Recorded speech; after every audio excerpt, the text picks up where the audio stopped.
Continuamos con más información por la pantalla de Canal E y ya tenemos en línea a Pablo Ferrari. Eres economista para hablar sobre la reunión que tuvo el ministro de Economía, Luis Caputo, junto a empresarios, donde, bueno, estuvo hablando sobre la realidad económica del país. ¿Cómo estás, Pablo? Buenas tardes.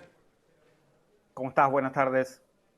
Bueno, ¿qué balance podemos hacer de la reunión que hoy tuvo el ministro con los empresarios? Mira, por el rebote que yo leí en algunos medios nacionales, el ministro afirma que la estabilidad quedó para llegarse. En primer lugar, desde que asumió el presidente y él como ministro de Economía, lo que hay en marcha no es un proceso de estabilización, sino un proceso de desestabilización. ¿Por qué?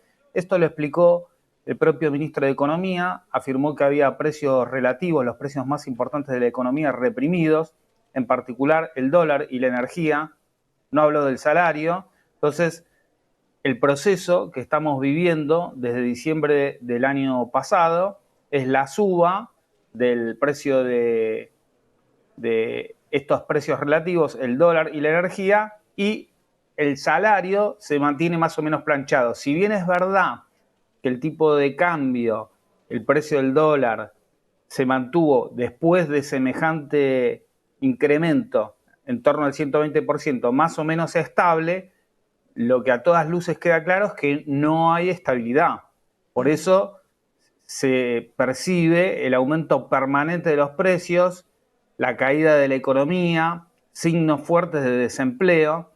¿Y esto por qué? Porque se quiere llegar a una situación donde la estabilidad sea con salarios menores y con un nivel de empleo menor. No obstante, si el ministro se refiere al tipo de cambio, que la estabilidad quedó para llegarse, la pregunta que habría que hacerle a él es: ministro, entonces, ¿por qué usted está pidiendo de una u otra manera 15.000 millones de dólares, en torno a 15.000 millones de dólares, al Fondo Monetario Internacional?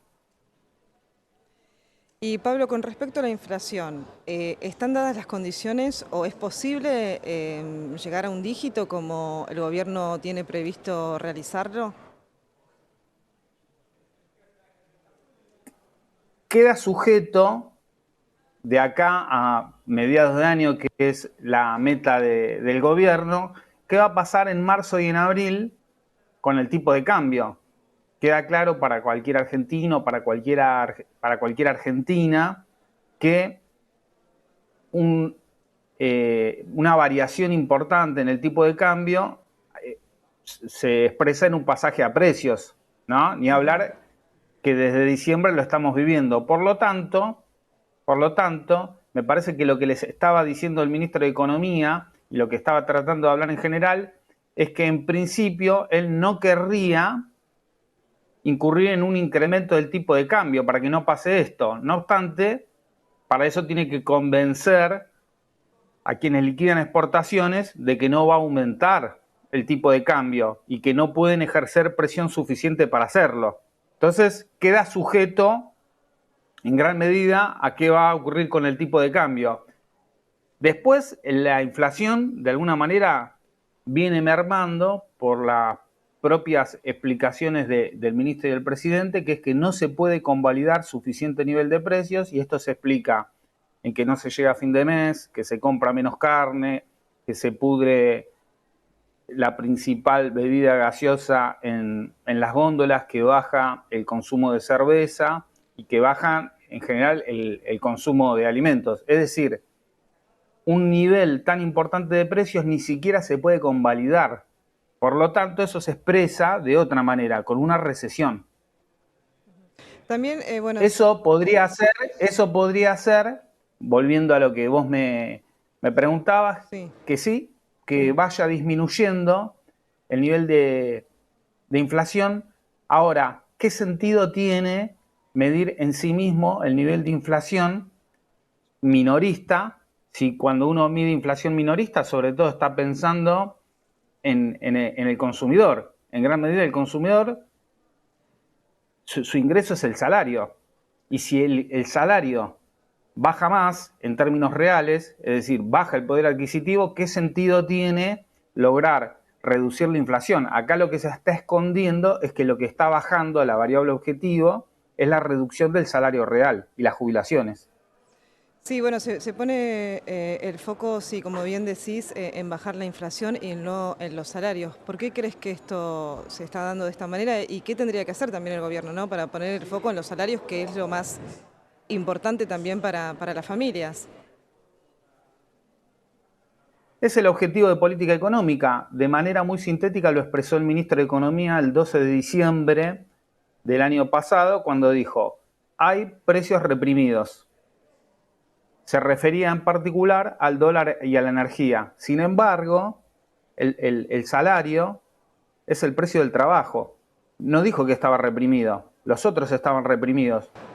En consecuencia, lo que se está viendo es un aumento de todos los precios menos el precio del trabajo, que es el salario. Por lo tanto, es un objetivo de política económica.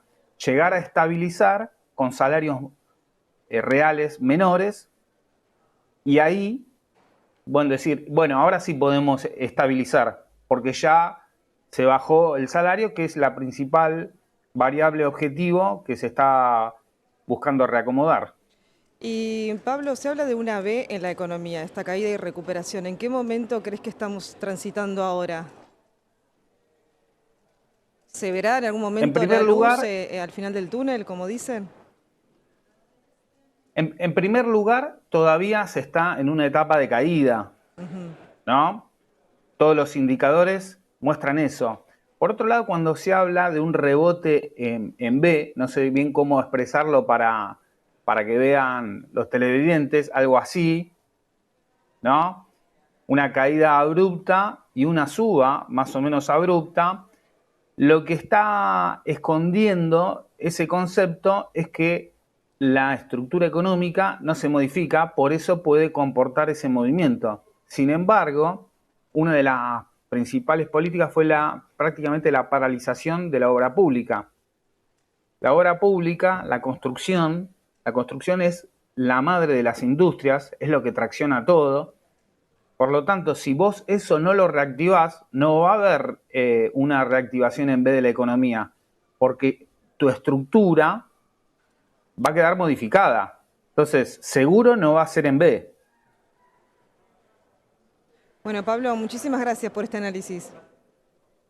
Gracias a ustedes. Bueno, ahí estábamos hablando con Pablo Ferrari, economista. Nosotros continuamos con más información. No se mueva de la pantalla de Canal E.